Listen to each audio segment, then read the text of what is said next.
Lap 1 on 3. Am I recording? I think I am. Yeah. 1, 2, 3. What's up, everybody? Welcome to another episode of True Crime and Cocktails. We're so glad that you're here. As always, I am your host, Lauren Ash, and as always, I am joined by my co-hostess with the mostess, Christy Oxborrow. How you feeling? I'm feeling better now that I think Zoom is recording. It's just that Zoom changed Yeah. from the last time that we recorded, so it looks classic. It's classic, is what's happening. Yeah, it's hey, listen, there are no if you looked up those who fear change in some sort of database, the number one duo that's listed is Christy Oxborrow and Lauren Ash. Like it is without a question. Now, I Yeah, don't know what kind of database would be existing that would be categorizing people by their fears, but let's just say sounds like a horror movie waiting to start. Let's write it. it does. Oh my God, I'd be the worst person to write a horror movie, but also the best. Yeah. Because who better to write a horror movie than someone that fears almost everything? Yeah. It would, because it would be like most people would be like, that's not really scary. I'm like, isn't it? And then I'd explain it further and they'd be like, oh, okay, well, yeah, I'm never leaving my house. And I'm like, there it is. Yeah. There it is. Because yeah, That's it. I fear anything and everything. It's Sure. just, you know, who I am in a nutshell. But the other day, Yeah. um, I mean, long story short, I was on vacation with my family. And so we were in a car for an extended period of time. Right. And each of the children had things to do. But my youngest loves a plush. He loves a stuffy. It's his favorite thing in the world. He has so many, it's disturbing. But his he's starting slowly, but slowly starting to get into squishmallows. So Okay. I'm like, here we go. So then I bought because I got made sure each of the two kids because like there's the oldest who sat in the back. He had his own space, had his own thing. The two were in like the middle row. I put a bucket kind of between them, and I taped a piece of cardboard in the middle of the bucket so that this side of the bucket has all of your things, this side has all of your things, so they're not all mixed around and looking for everything. Worked out great. So, I mean, they had their video games, phones, activity books, books to read, all of these things. I made sure they had activities so they're not bugging the adults. But one of the things I thought would be fun because I'm over the top, I gave them each like a little 4 inch, 5 inch or whatever squishmallow as like a fun buddy for the car. And I showed them this picture of squishmallows and I was like, which one do you like of the best? And the middle one picks whatever.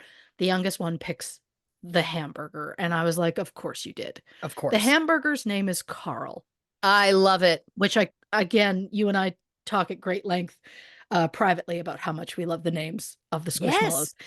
But I opened up the tag and realized they have like a birthday. And it's like the day they were conceived, like the day the idea of this plush was ever conceived, that's the day they put as like their birthday. So then I was like, oh my God, should I be finding a squishmallow that was born on his birthday? Who knows? So I found a database that you can like go through all the different dates of all the like the birth dates of all these squishmallows. So I was like, great. So of course I check his and I'm like, let's see. There's like multiple on his birthday. So I'm like, perfect. Well, I'm not going to let that go. Yeah. I'm not leaving it there. So I checked your birthday and my birthday. Each of Wow. us had two. One of yours was a shark, which I Oh, which I thought was great and I loved. I can't remember it because unfortunately that is not part of this story. The other one on your birthday yeah. is an otter named Ash.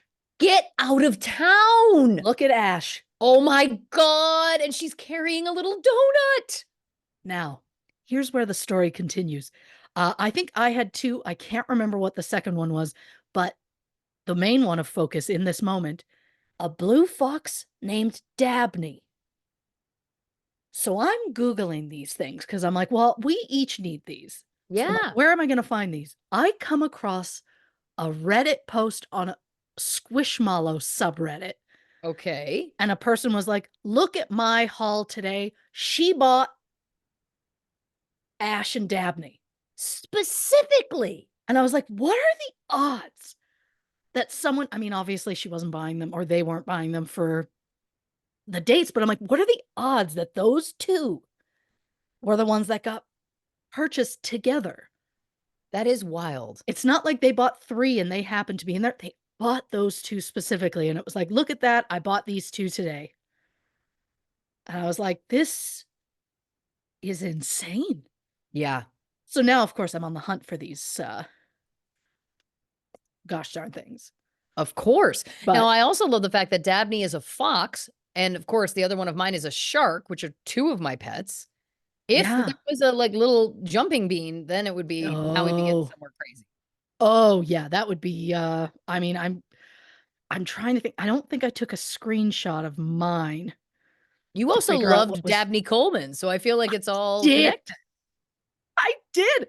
And I had a dream within the last 2, 3 years where I saw he drove like rode past me on a bicycle and I yelled, "It's Dabney Coleman." And no one around me knew who I was talking about. What I I mean, love is that you had a dream about Dabney Coleman that resonated so deeply that you remember it multiple years later. And when we hear yeah. we're like, wow, it must have been serious. And you're like, yeah, he rode by on a bike. And I said, hey, it's Dabney Coleman. I mean, that's incredible. Yeah, I mean, look, I don't even know. So it turns out I did take a screenshot of that page. Ash the otter was created in 2022, and so was Mav the shark. Ah, Yeah, I love that. I thought did a screenshot of his birthday because I thought that was the one I wanted to remember. There it is. Mine is Dabney the fox from 2021. Again, 2 different years, and those were the two that person got. Again, wild to me. wild. The True Crime and Cocktails of Squishmallows. There it is. And another one for me is Esmina, who is a fairy. Oh, Um, well, that's also I mean, not quite the fairies that I'm into, no. I but was thinking about in your. the realm. Yeah, yeah. I was thinking about your story of about the Fae, not the fairy smut you Not the read. excellent point. I took that a different way. Yes, listen, it's Um, fair. but yeah, his birthday, he has six. What? I honestly don't know if he'd like any of them Mm, because there's a unicorn, which I'm on board with. Two different tulips, what? a lime, a lemon, and a mushroom. I Hmm. mean, it is what it is. He would have given anything to have some sort of a bird. Are the But lime and the lemon fraternal twins? I mean, I wish. Leland and Letitia. And were they born on the same day, same year, like same day? It's gotta be that Same they're day, same year. Yeah. yeah, Well, yeah. as it is, there's the unicorn, the two tulips, and the lemon and the lime were, oh, and the mushroom were all 2020. So Not they all considered same them, day, same year? all of them. Yeah. Well, this is what are they doing? You can't start doing that. You Oh, can't have yeah. 6 of them on the same day, spread it around. Well, because they claim this is when they first got the idea. So it's like, so you got the idea for six of them on the same day? I mean, sure. I also listen, I mean, no disrespect to the Squishmallows franchise, again, Of big course. fan. But I guess my question also is like, what do they have to think of just what it is? Or does it have to be that they thought of what it is and the name on the same day? Because if it's Oh. just thinking like we could do a mushroom, it's like you could come up with 1,000 of those in a day. Yeah. Well, the joke is when I went through um the database, which I'm absolutely just going to keep calling it the database, Please. there were some dates that had nothing. Mm, So it's at that point I would almost prefer they choose the date right. if they're like, but to your point, it better be you come like I'm talking name, type of whether it's a genre, I guess I could say whether it's animal, whatever, and a sketch of what you think it should look like. That Yeah. then it can be born. Quick question. I don't know if you have it still Yeah. up in front of you. I was curious about the mushroom's name. For some reason, I feel like his name is Maurice. Crazy old Maurice. Always good for a laugh. The mushroom is named Malcolm. Okay, I was close. Yeah. A male name that starts with an M? Come on. Yeah. And I mean, it's not always, I mean, Leland and Letitia as the lime and lemon. Yeah. But then the tulips are Jackie and Jeannie. So they chose not to go alliterative there. And for some reason, I feel like I cannot allow you to have brought up tulips again without saying tulips in the garden, tulips in the park, but the best tulips are your tulips in the dark. What's wrong with me? Why? Why? It's not There is, necessary. oh, it's always necessary.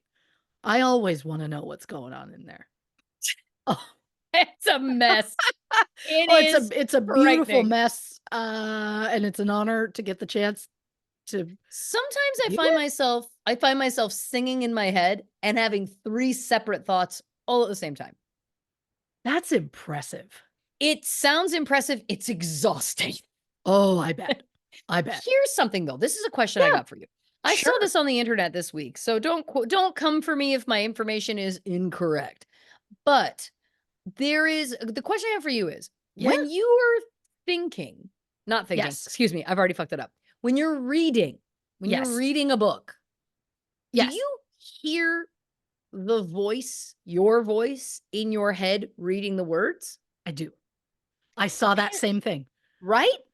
where and it was like the joke is that I was reading something of it and I was like, do you, and I was like, yeah, I can hear it right now. Yeah, I'm Right. one of those auditory weirdos. Yeah. Same. And then I'm like, is it? Then I automatically get suspicious. I'm like, are we the chosen people? Like, are we the special ones? Or as you said, auditory weirdos? Or is this information incorrect and more people are doing this than we think? Well, I mean, it reminds me of, I think it was a couple of years ago where there was that whole thing where it was like, if it, like the example was apple. If someone says the word apple to you, do you see an apple in your mind? Mm. And it was like, some people are like, yeah, I see an apple. And I was like, I do not. If you say apple, I'm just like, yeah, I can think of an apple, Yeah, but I don't I don't automatically see the like image. see an image, but some people did. And Well, that the was like other a thing that I thing, find but interesting is this idea that like there's people who don't have a running commentary. And sure. that sounds like it must be really peaceful. Like Sure. my running commentary is literally like chair, chair, book, book. What's going on? Is Donald Duck alive? Like, is there a Donald Duck that really existed at some point? And is he still alive? I gotta walk the dogs. Wait, do I have dish soap sunglasses? Chair, chair. Like it's it's just constant. And I hear it all. That's the other thing. I Oh, hear it sure. all. It's not that I'm thinking the thought. I am thinking the thought, but I also it's narrated. And then when I heard that there's people that they don't, and I'm like, what's that existence like? You're just walking around like with silence? Like, is there a wind? Like, what is that like? I say this without judgment. I say this with true envy and admiration because it Sure. sounds like it must be really nice. First of all, I love the idea that the opposite of like a constant running uh commentary is just like a whistle of a breeze. Just like maybe crickets, Yeah. something, I don't know. Um, I don't think I have a running commentary. I am a running commentary. Like I vocalize it.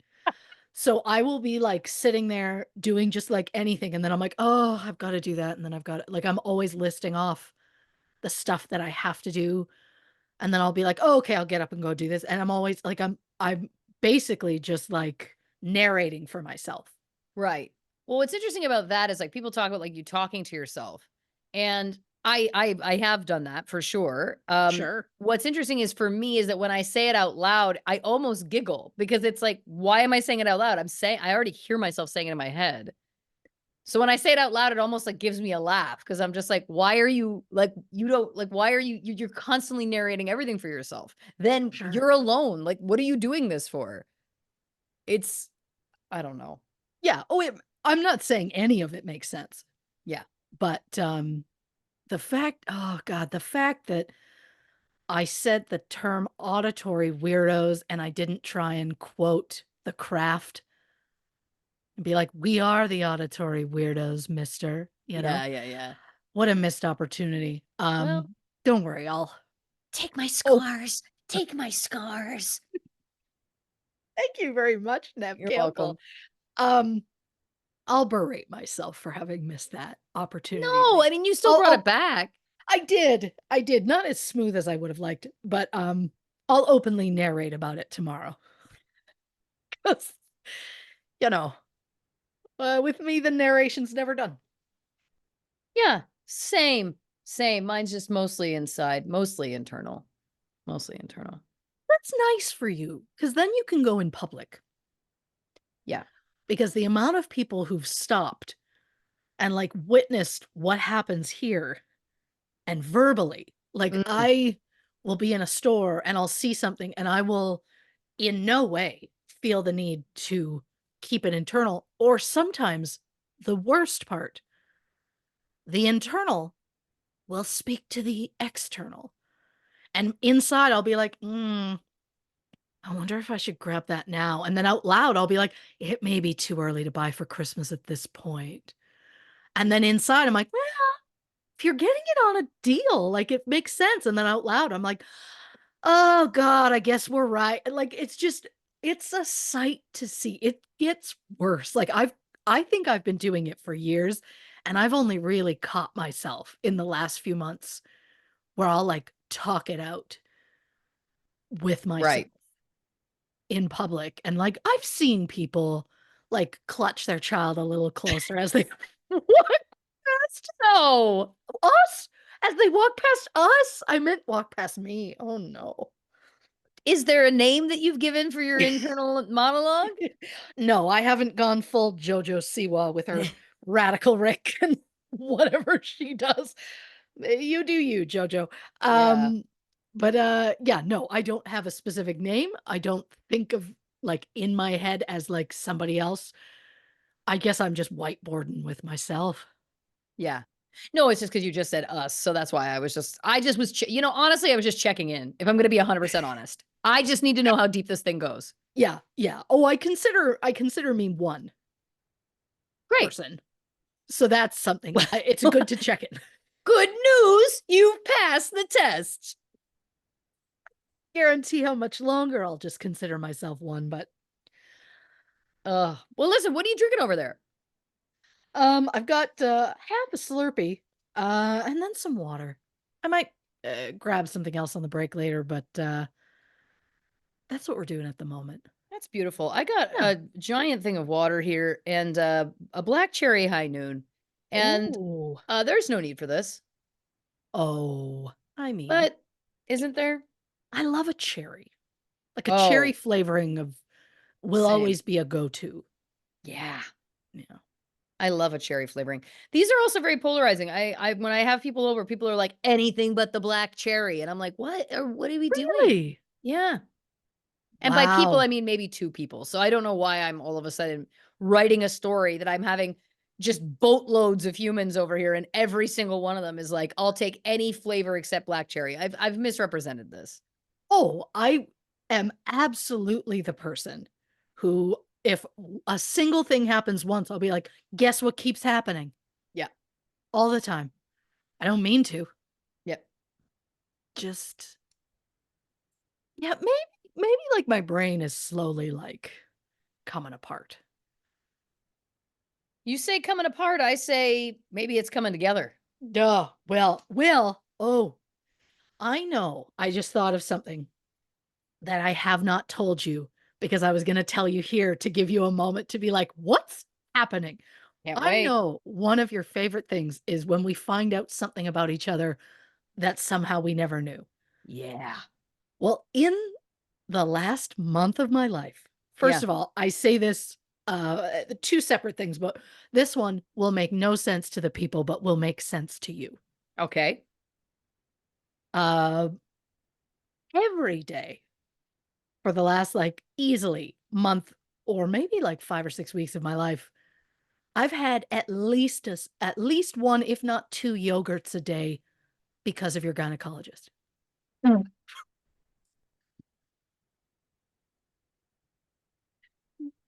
she she told you, "Make sure you've got the calcium." You told me, and then I took it to heart, and I've just started doing yogurt, and I found a kind I loved. I even on my vacation, Yeah. we did a breakfast buffet, and they had some yogurt set out.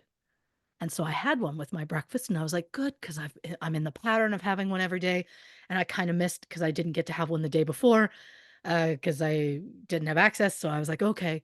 And then I was like, "Oh, we're leaving this hotel tomorrow." So I made my husband put a yogurt in the bag so that we could run it up to our room fridge, put it in the fridge so I could have it for the breakfast the morning we left. I have a couple of follow-up questions. Yes. Stirred or fruit on the bottom? These are stirred. Okay. Yeah. Fruit preference. Fruit preference. Or are we doing like a vanilla, a honey, something fancy do? I just do like usually like the full packs with that have multiple flavors. I love the peach, Huh? I love a strawberry, and I Yep. love a cherry. Yeah. Yeah, those seem to be my favorite. I'll tolerate the multi-berry. I'm okay with a blueberry, but the peach and the strawberry and the cherry are where my heart is. Final question. Yes, Have you had banana? I have not. Because I feel like this would marry because as we know, Oh, you love to cut a banana into ice cream. I'm yeah. just saying, put banana into another dairy product. It's true. I mean, I don't know if I've had ice cream since I did all that Ben& and Jerry's in, Yeah. like, the span of 2 months Yeah. and made myself almost physically ill. I don't think I've touched ice cream since. Well, that's not true. I did go to, like, a corner store and get an ice cream cone that was a revelation. Um, but I haven't done the Ben& and Jerry's since, nor have I done a banana since. Isn't that something? It's okay. I've been doing yogurt. It's fine. I love that I'm just like, if yogurt replaces fruit, it's fine. But yeah, I've been really enjoying it because I don't love a breakfast right away. I don't want to eat anything right away, but Mhm. I get up, I take my morning pill, and then I have a small yogurt, and then I feel like I'm ready for the day. And that isn't even the more shocking of the 2 things that I was gonna say. Oh, Are you ready for this? I yeah. Now, the plan was again since we came home from our trip, it's been kind of just a whirlwind, so we haven't had the chance. But just prior to going on our trip, I would say 3 times now, I've played pickleball What? and enjoyed it. W what? I know. My youngest, as you know, loves all sports, any and all sports he can get his hands on. And so this summer, I was like, "Do you want to play?" Like, he was like, "I want to play as many sports as possible." We didn't hit nearly as many as we wanted to, but one of the places in town built like a pickleball court. Right. And it was like, if you're in the league, you can come at these hours. If you're not in the league, you come at these hours. And so we would pass it every day going to his swimming lessons, and he was in swimming lessons for fucking 4 weeks. And so every single day for those weeks, we'd walk past and he'd be like, "Oh, look at pickleball." And I was like, "Would you like to go sometime?" And he's like, "Great." So I got us like the cheapest rackets I could find. And I was like, "Here we go." Well, I had to Google how to play so that I could like figure it out.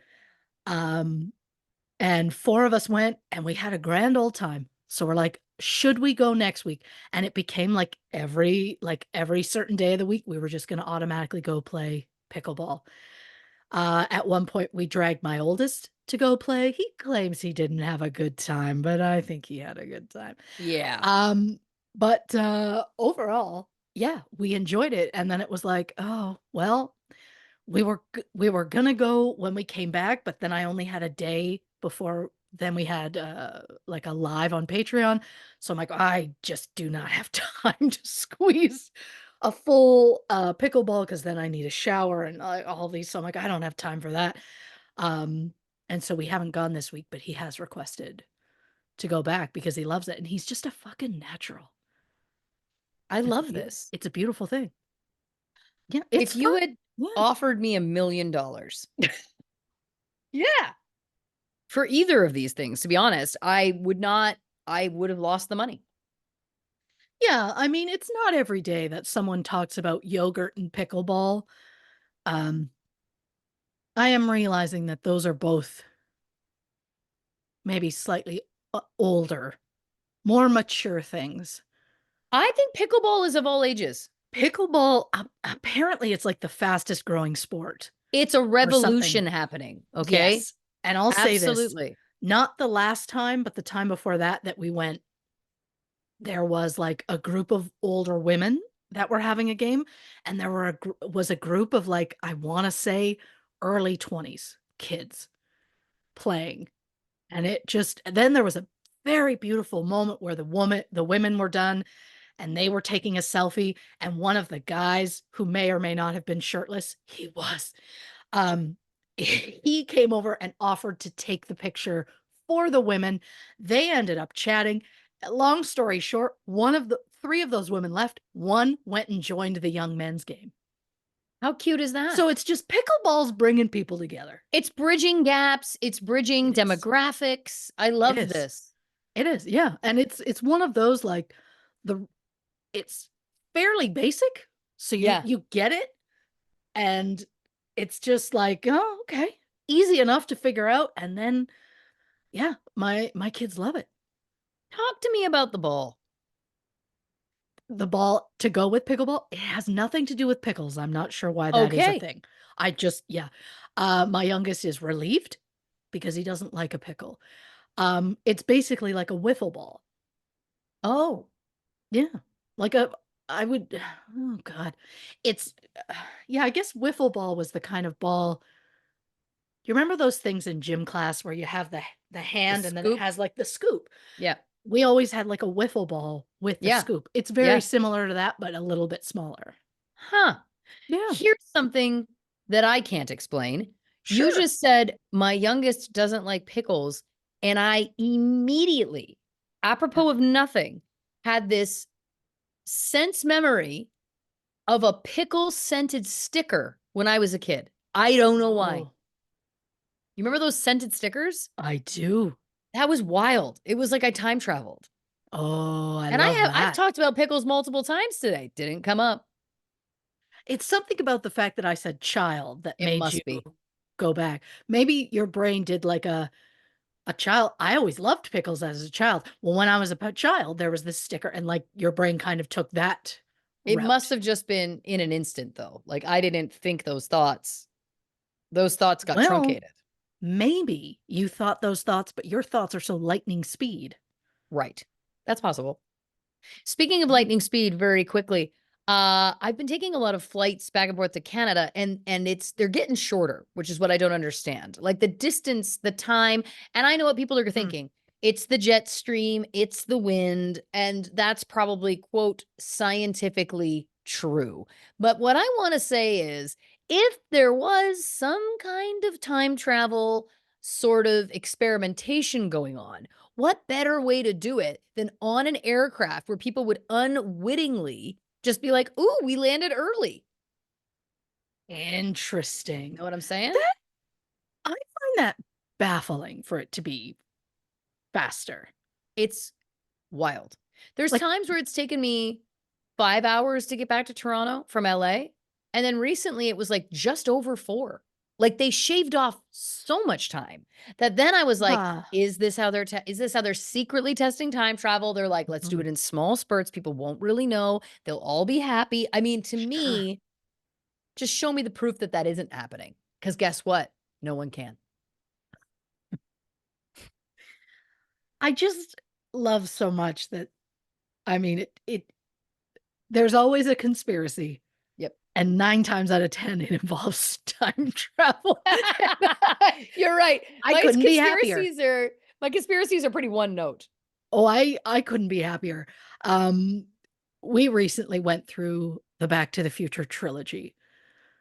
And I'm just gonna say, what a fucking delight. Yeah. Just top to bottom. Like we probably watch them all probably like once a year easily. And it's just for all the things that make you go, why is that a thing? Like, Yeah. why is a high school student hanging out with an older man for no reason? Yeah. We don't know. We don't know No. how they're friends. No. We know nothing of this. Uh, is that woman hitting on her son without realizing that's her son from the Yeah. future? Yes. Doesn't matter. No. There's something so charming about it. I'm obsessed with Michael J. Fox in it, and I'm gonna say it publicly, and I know we're recording, so I don't really wanna say it, but I'm gonna say it. I know that Biff Tannen is a terrible human being, Here we go. but we gotta give him props for that face, right? Like, he's awful. I get it. Like, I'm not saying anything positive except that he is attractive. Like, I've never really thought about it, but, this viewing this time around, I was like, "Oh god, like, Michael J. Fox's face is stunning." And then Biff gets pissed off, and I'm like, "Oh, there's something there too that I hadn't really picked up on because I always focused on the negative, as you should with Biff, but he's attractive, and you're lying to yourself if you say he's What I love is this. If Yeah, there's one thing we know about Lauren Ash, she will come up with a new time travel conspiracy theory. And if of there's one course. thing we know about Christy Oxborrow, it's that she will find someone typically unconventional absolutely attractive. That is absolutely it. And I'll go down swinging. I'll find somebody attractive, and then I'll just really fight about it. Even though Yeah. nobody's fighting me on it. No one's arguing. Like, I No. didn't give you any pushback. I gave you 0 pushback, and you were like, "And if you think otherwise, you're wrong, you're lying to yourself." And I'm like, "Again, I don't know. Are you angry at Yeah. me? Oh, Or are you angry at you?" I'm trying to get ahead of it, is what I'm trying to do. Because 'Cause I'm like, "Oh, people are gonna be like, 'Oh, he's the worst.'" He is the worst. He is the worst. Right. Just no interest, but I guess The character. He the is a man, character's the worst. and maybe he's a great man. Oh, I'm sure the actor is a lovely human being, There it is. and he's handsome. There I've said I love that I'm Yeah. like, I don't even think I know his name. I love that you just said he's handsome. There, I've said it. You've said it no fewer than 12 times. Like, we're at a baker's dozen. Like, I did you have absolutely, like, we hear you. Yeah. right. You're right. Tom Wilson. There it is. I had to make sure that I said it. We are a bit of an age difference. What are we talking? Just he is he's currently 65. I mean, in Six, my defense, yeah. again, no pushback. No, I literally stayed silent. I stayed But silent. in my defense, I'm thinking of him as like what he would have been in his mid 20s to 30s. Yeah. So oh my god, he played the captain in the Sandra Bullock, Melissa McCarthy movie, The Heat. Oh, fuck, I'm gonna have to see that again. Oh Oh my God. god, now I'm gonna be on a Tom Wilson train. Oh, choo In some choo. ways, in some ways, you've always been. I think you know what? I think I always saw those movies and was like, you know what? That's a bad guy. Like, boo. Like, you see him and you're like, get out of here. And I think I've just come into my own more mature lady phase. You know, we've got the pickleball, we've got the daily yogurts. Um, and now we've got the willing to say, you know what? He's not a good person, but God. As someone who has previously stated unironically that I am attracted to the Heath Ledger Joker, all I have to say is welcome. Couldn't Um, couldn't be happier to be here. of course. Listen, on that note, let's get into the case. I'll say it, Jazzed. We're going back Yeah. to our roots this week, dear listeners. I love that I was dear listener. I want to make this a really personal, individualized experience. We're just going to be only addressing one person. That way, when you listen, you'll think like, oh, they are doing a podcast only for me. I've had half a drink and I'm out of my mind. You're doing Um, great.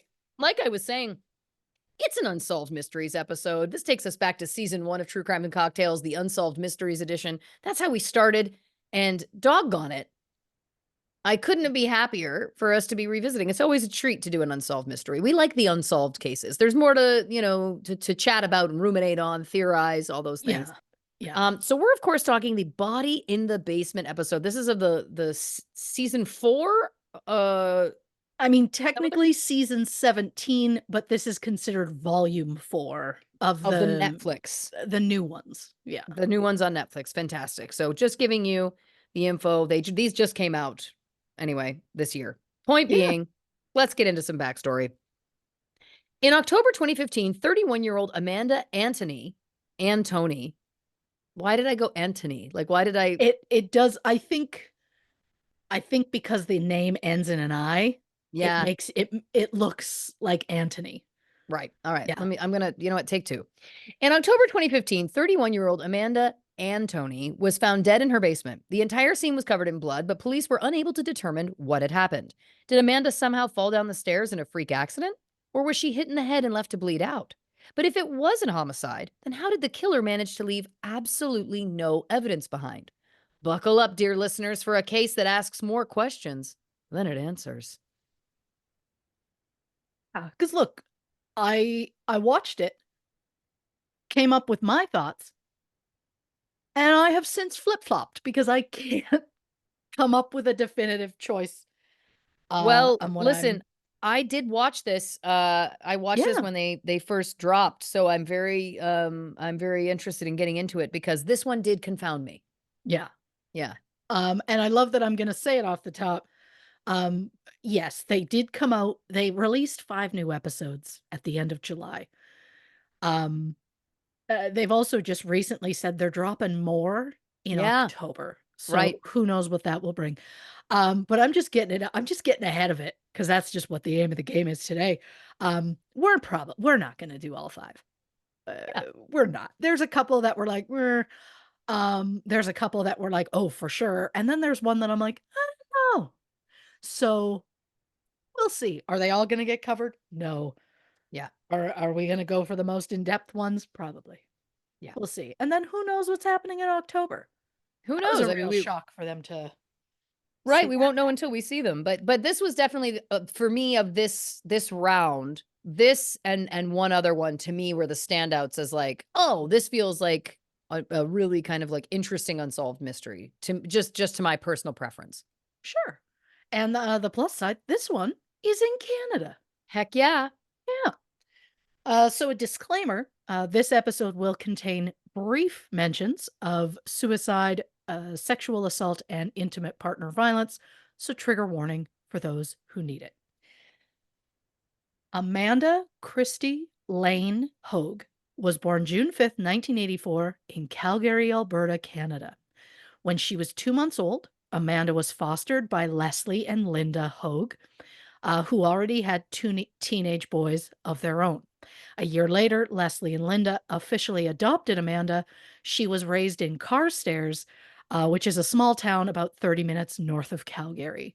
I literally passed it on the highway less than a week ago, which is wild. Um, in 2005, a friend introduced Amanda to Lee Antoni. They were 20 and 25, respectively. From that moment on, Amanda and Lee were inseparable soon after they moved in together in Calgary, and then they were married in July 2009. According to Amanda's family, while it was obvious that Lee and Amanda were in love, they weren't without their problems. Lee allegedly struggled to keep a job, so Amanda started her own house cleaning business called Simply Spotless. By the fall of 2015, Amanda was financially supporting them both. Lee's father, Michael, passed away in July 2014, and while I don't have a reason for the timing, About 15 months later, in October 2015, Lee and Amanda had planned to travel to Saskatchewan to help settle the estate of Lee's father. The house was in Makwa, Saskatchewan, which is about 674 kilometers northeast of Calgary, or Calgary, uh, however we want to say it. Um, or, for the Saskatchewanians that are listening, Makwa is about 40 kilometers west of Meadow Lake. There you That go. helps the Saskatchewan, visualize that maybe better. On the morning of Friday, October 23rd, Amanda said she was suffering from a migraine and that she'd be staying home. According to Amanda's family, she was prone to migraines. Lee ended up going on this trip alone. He left around 11 a.m. The couple was in constant contact on the Friday and Saturday, but didn't speak at all on the Sunday. When Lee returned home on Monday at 3:45 p.m., the front door was locked, but there was no sign of Amanda. Assuming that she was napping, Lee went upstairs, but Amanda wasn't there. Lee searched the whole house before checking the basement last because it was Amanda's least favorite spot in the entire house. When Lee entered the basement, he found Amanda lying on the floor in a massive pool of blood. Lee quickly ran upstairs. He called 911. He sounded distraught. He wailed through pretty much all of that phone call. When asked if he needed ambulance, police, or fire, Lee just responded, "Oh my God, all." The 911 operator asked if Amanda was breathing.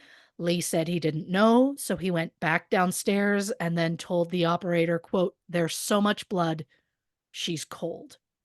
When police arrived on scene, they noted that Lee was visibly upset and shaking. The only coherent thing that he said was, "She's in the basement." When police entered the basement, they found Amanda lying on her side in full rigor mortis, meaning she'd been dead at least a day. There was a significant injury to the right side of her face to the point where it looked like she had been beaten. Amanda was officially declared dead at the scene. Amanda Antoni was just 31 at the time of her death. She was described as kind, loving, high spirited, and hardworking.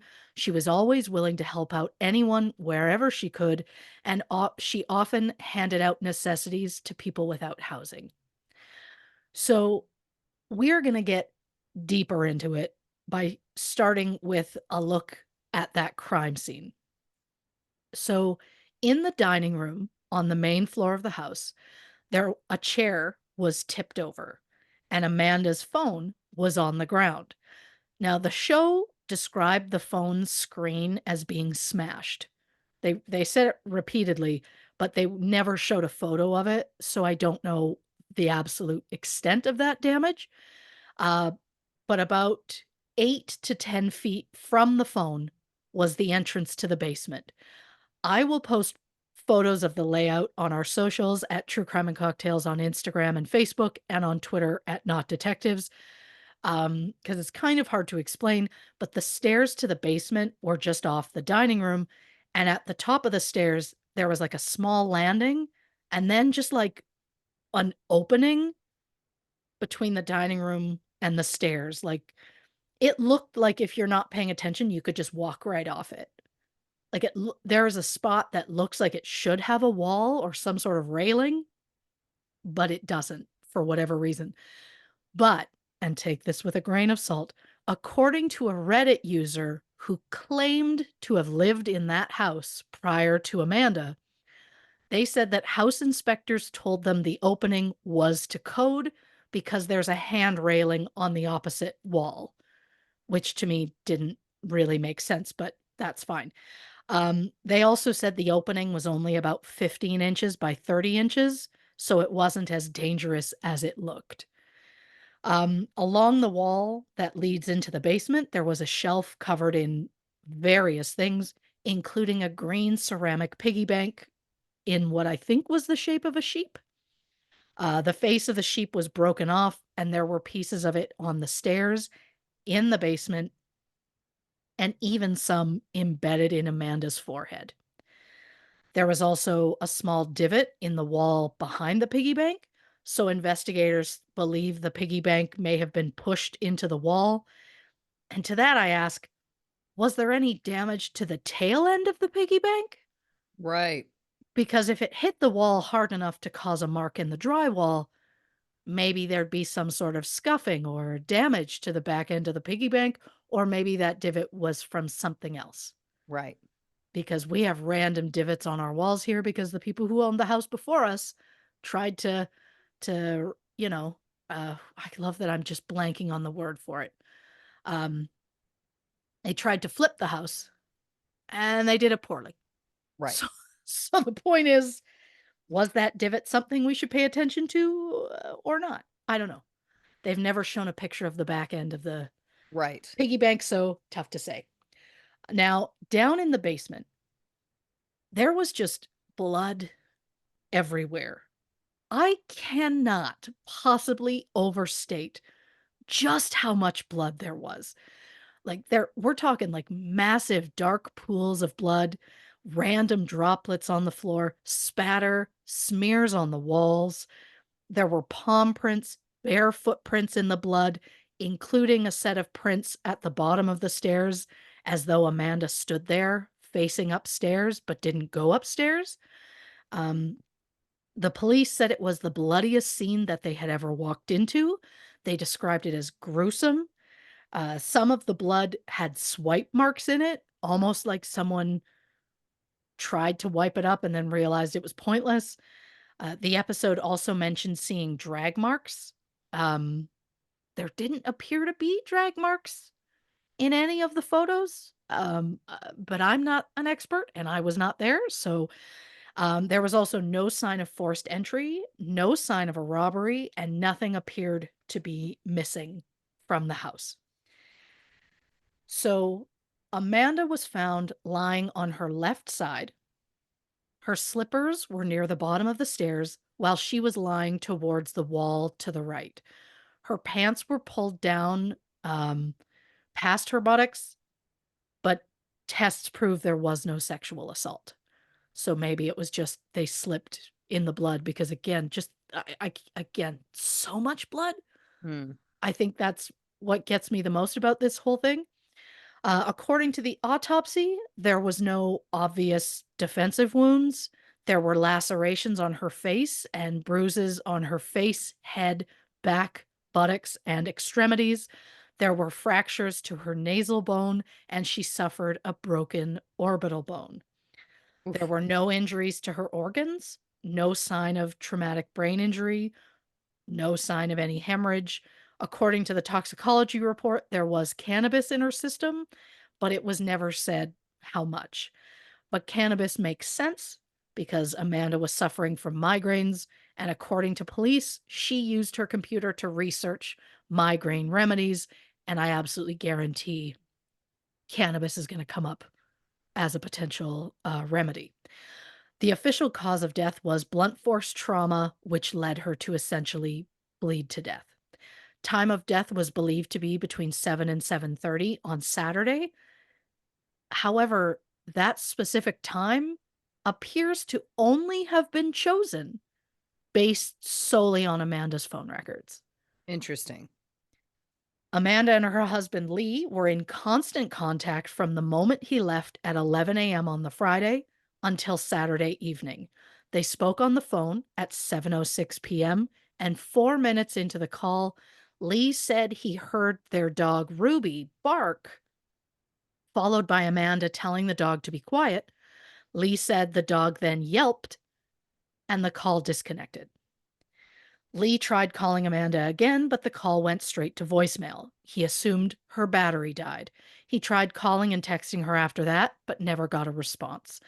There was no activity on Amanda's phone following that call at 7:06 on Saturday evening. So, as we previously mentioned on the show, there are four main manners of death: natural, suicide, accidental, and homicide. Clearly, we can cross off natural, and I think we can all agree this was not a suicide. So, basically, it's leaving us with accident or homicide based on the overwhelming amount of blood. and the number of bruises on Amanda's body, one might be quick to say homicide. Based on the bare footprints at the base of the stairs, which were determined to be Amanda's, Amanda clearly stood up after her potential fall. But there's no blood on the stairs, so it seems like she didn't make any attempt to go upstairs. Mm. Was that because she was so disoriented from the fall and possibly the cannabis in her system that she was confused? Or is it possible she was afraid to go upstairs because she knew someone was up there? The tipped over chair and the phone in the dining room on the floor kind of points to a potential struggle. So, did Amanda try to run from someone and end up falling down the basement stairs? Was she potentially pushed? I mean, if Amanda was murdered, who could possibly be a suspect? Well, as in any true crime case, the first person investigators look at is the victim's partner. Of course. As I mentioned earlier, Lee was in Saskatchewan with his mother at the time of Amanda's death. He said he and Amanda were on the phone at 7:10 p.m. on the Saturday when the phone disconnected. Lee said right after getting disconnected, he tried calling Amanda back using his mother's landline, but it went straight to voicemail.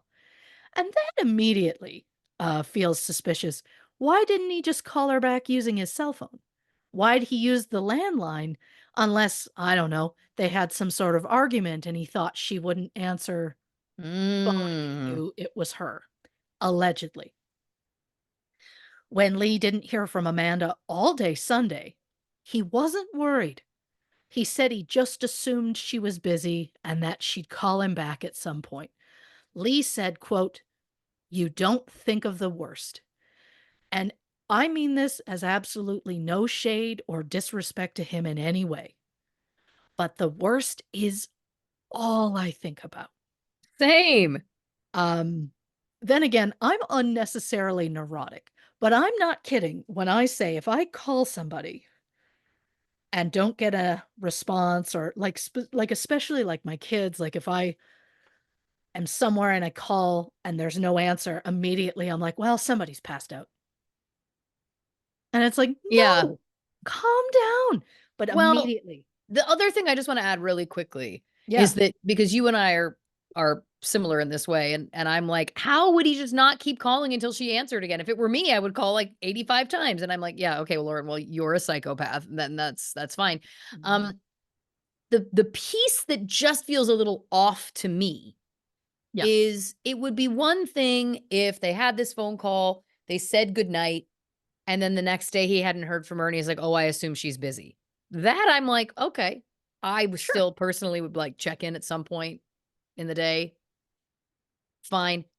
It's the fact that they got cut off mhm, and he was like, "I'm assuming everything's fine." That bumped me because I was like, there is something that feels, we all know how that feels if a call gets there's that feeling of like it wasn't finished. It was, you know what I mean? Like it just yep, feels it's almost against human nature to me to not try and reconnect at least before you're going to bed at 10, 11, 12, whatever. Like, yeah. "Hey, just checking in, like, we got cut off." Like, you know what I mean? Oh, yeah, and I Especially mean because they sorry, last thought. Especially because they had been in constant contact and then it went to yep, silence. yeah. Oh, Yeah. 100%. There is such a huge difference from hanging up after having both finished your conversation, saying goodbye, and then, "Oh, I can't get a hold of them," versus the phone cuts off. And that's the other thing. The only thing we have to go by the phone cutting off is he says it cut off. Right.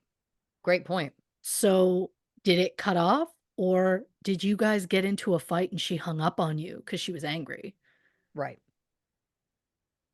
Because again, he tried calling back on a landline, which just feels weird to me in that moment. It's not like he called back on the landline because he thought something might be wrong with his phone. Unless he wasn't getting good signal. That's possible. But again, there's something so different to me about it just getting cut off and you going, "Meh."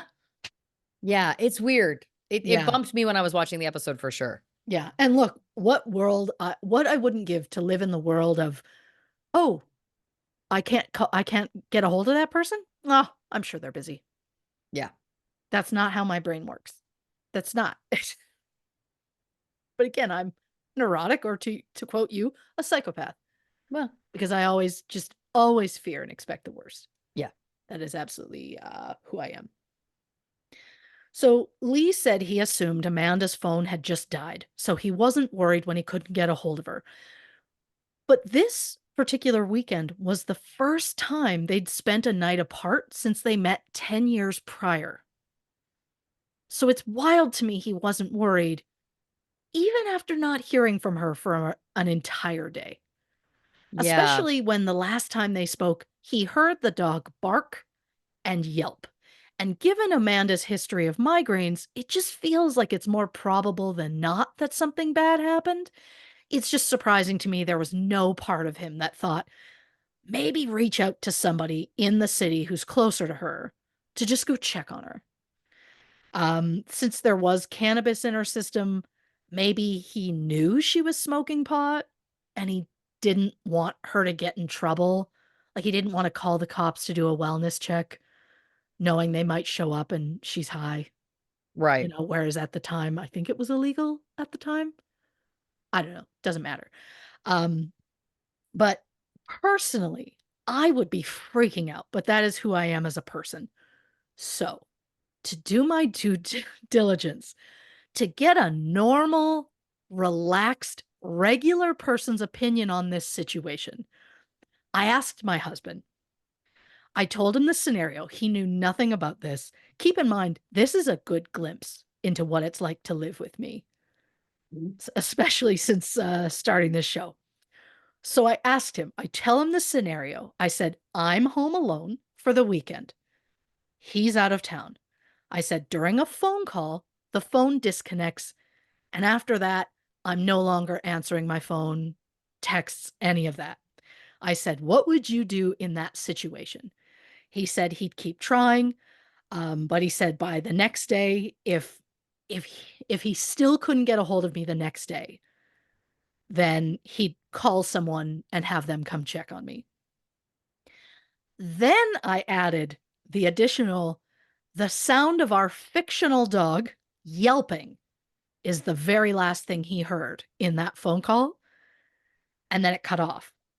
And his quote was something along the lines of like, "Oh, well, that changes everything. Clearly something bad happened and I'd have to call someone to check on you immediately." To say I felt very vindicated Absolutely. in No, that, yeah. It's again, it doesn't add up. yeah, it's weird. It's just there's something so off about the whole thing. Um it's just the fact that even he found the husband's behavior suspicious. I mean, there's also how on the Monday, Lee specifically said he was going to surprise Amanda by heading home. So he left Saskatchewan around 8:30. And I thought this was just a weekend thing. And he left on the Friday. So if it was just a weekend trip, how late were you going to come home if coming home on Monday would be a surprise? Mhm. Like, just how long were you supposed to be gone for a weekend? I Anyway, also feel like you're up at if you're leaving at 8:30, you're probably up by 8. And at that point, you still haven't heard from her. Now we're in the 36-hour range. mhm. And he's like, "I was going as a fun surprise." You weren't going because it was like, "I'm really worried something happened?" I think that's a long period of time. I think that's a long period of time, period. But I think that's a long period of time when the last interaction was a call that got cut off with a yelping dog. 100%.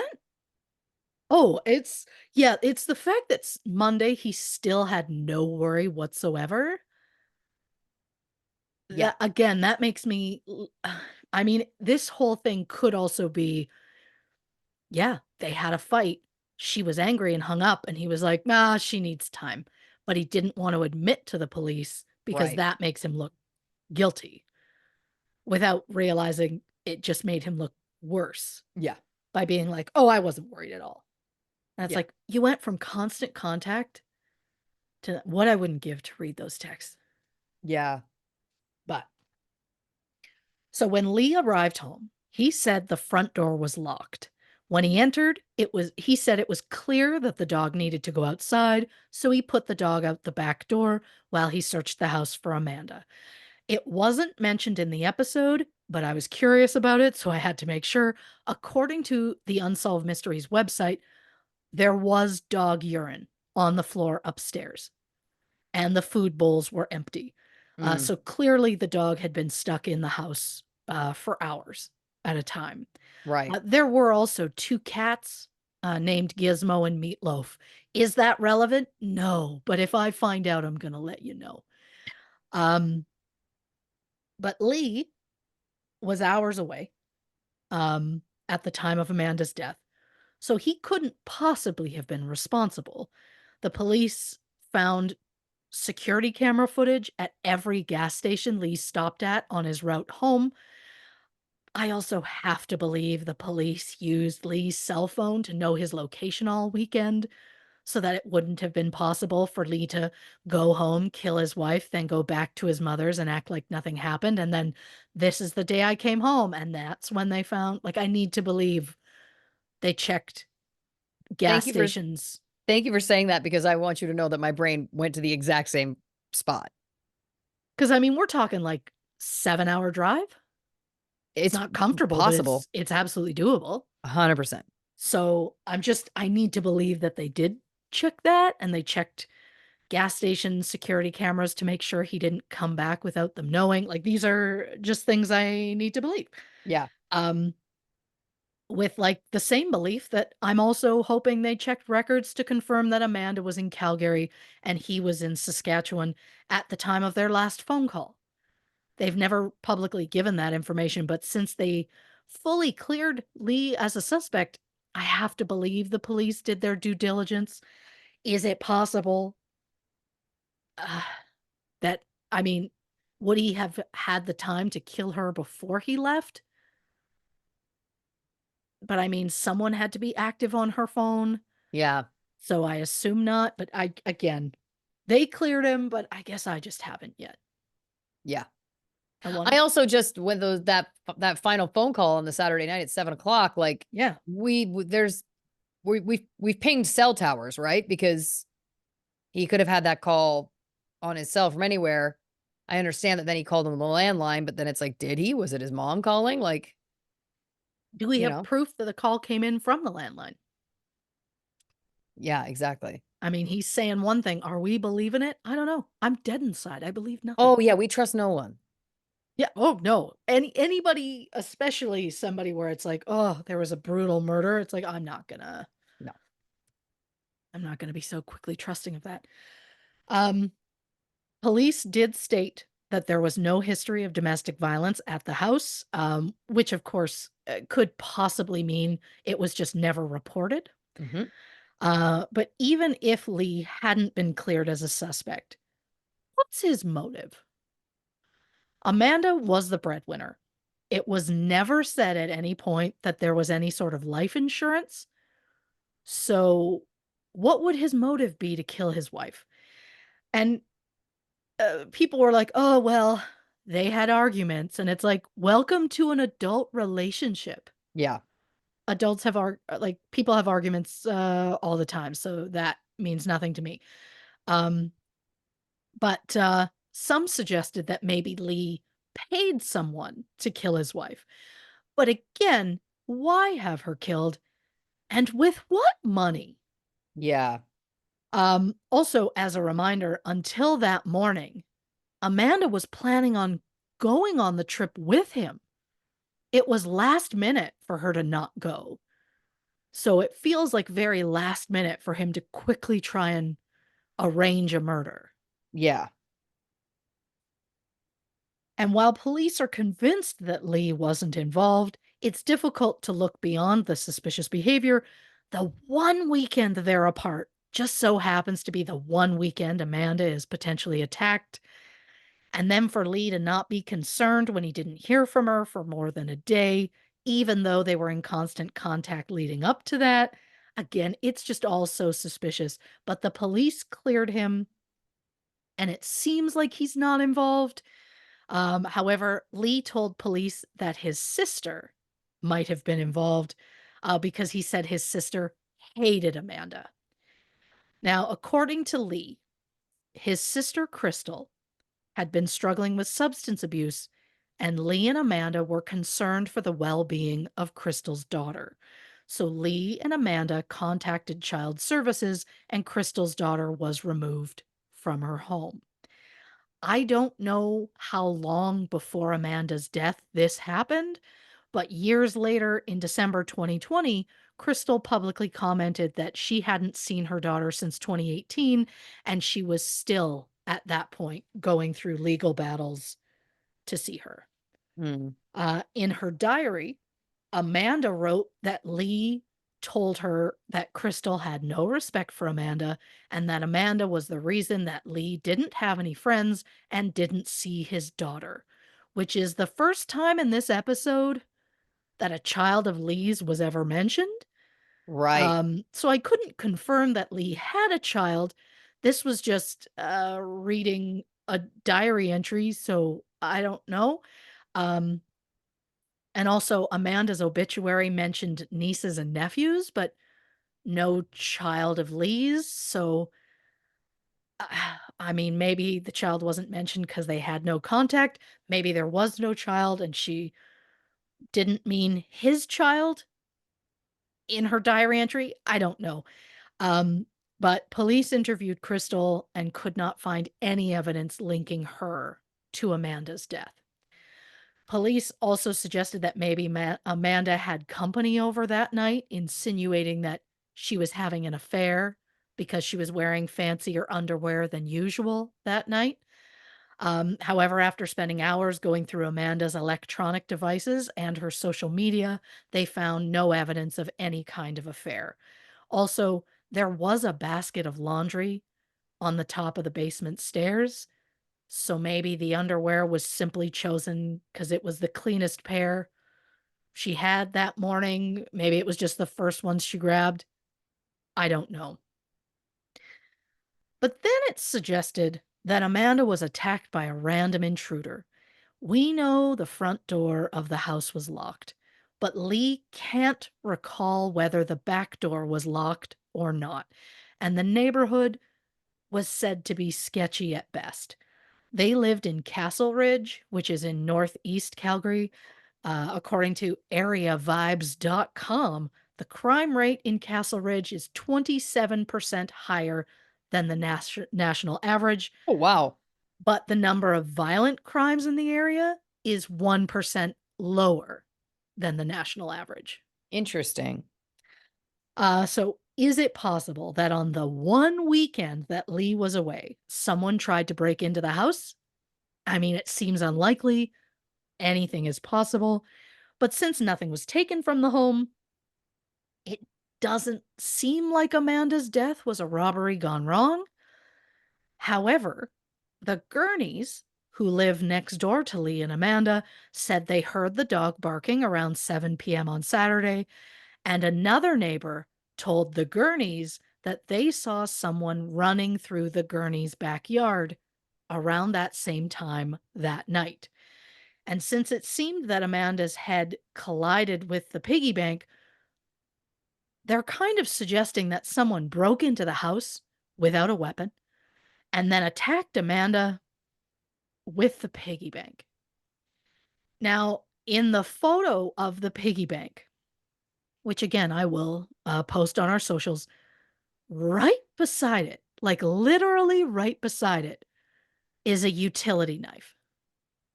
So, if this potential intruder needed a weapon, why would they grab a piggy bank and Yeah. then put it back on the ledge? Why not immediately go for that knife? Investigators also pointed out that the piggy bank was covered in dust and the dust had not been disturbed, meaning that it wasn't picked up. So now it's starting to feel more likely than not that maybe Amanda tripped and fell into the piggy bank. Now, some people have questioned why Amanda's pets wouldn't have gone to the basement to be with her because there were no paw prints in the blood. They suggested maybe someone was in the house keeping the pets from going to the basement. Um, and I'm no expert, but I just feel like if an animal smells a lot of blood, maybe they're like, that place isn't safe. We shouldn't go there. Maybe there are going to be pets that are like, get out of my way. I'm getting to mother. Maybe. But maybe these pets were like, that does not smell safe. Mm. And they just chose to stay away. I don't know. Um, Investigators couldn't find any evidence that someone was inside that house. There was no evidence that Amanda had any physical contact with anyone prior to her death. All fingerprints, palm prints, footprints, and blood found at the scene all came back as a match to Amanda. So, was this just a freak accident? Maybe someone was running through backyards in the neighborhood and Amanda's dog either saw or heard something. She starts barking, and maybe Amanda went to check what the dog was barking at. The dog got under her feet, causing Amanda to drop her phone and fall headfirst towards the wall leading into the basement. Her head collides with the piggy bank, which miraculously manages to stay on the ledge. Then Amanda tumbles down the stairs and becomes so disoriented she can't figure out how to get back upstairs to call for help. And if she banged her head, it's possible she had a concussion, which could also make it difficult for her to get back upstairs. The American Journal of Emergency Medicine published a study in 2017 which stated that falls down the stairs cause an average of 1 million injuries and an average of 12,000 deaths every year. Wow. The World Health Organization stated that falls are the second most common cause of death from injury worldwide. I've personally fallen down the stairs at least twice in my life. In 2004, when I was about 6 months pregnant, I slipped and landed on my butt, thankfully, while slamming my back into the stairs. It turns out in that move, I managed to bruise a kidney. Was I rushing to the door because I genuinely thought it was the girl guide selling cookies? Yes. I still to this day have no idea why I thought that was possible. I was a pregnant woman craving a cookie, I guess. There was also a time in 2007 when I stepped off a stair the wrong way. So didn't technically fall, but I stepped off a stair and, fractured my ankle. I was intoxicated, which is not the point. The point is, falls down the stairs are incredibly common. And the most common injuries from falling down the stairs are like internal bleeding, broken bones, injuries to the back, neck, and spine, lacerations, dislocations, and traumatic brain injury. Now, none of that, I mean, she had lacerations, but none of that really lines up Right. with Amanda's injuries. Um, but she did have cannabis in her system. So is it possible her body was more relaxed when she fell, which would have caused less severe injuries? The main thing that stops me from immediately saying that her death was an accident is that amount of blood. It looked like she had been violently beaten. However, according to the autopsy, she was not. So then I start asking, well, how much does a head wound bleed? Because we know she suffered a broken orbital bone, she had pieces of the piggy bank embedded in her forehead.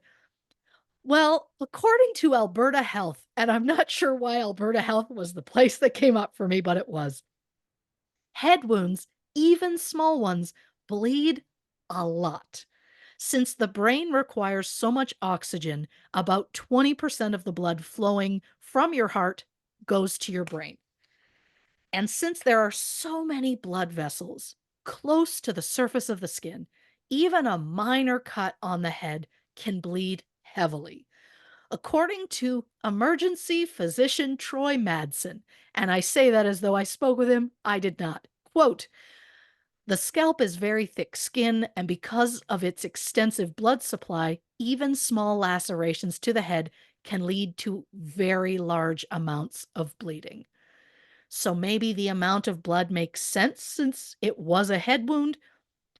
So if that's possible, then it's possible her death was just a tragic accident.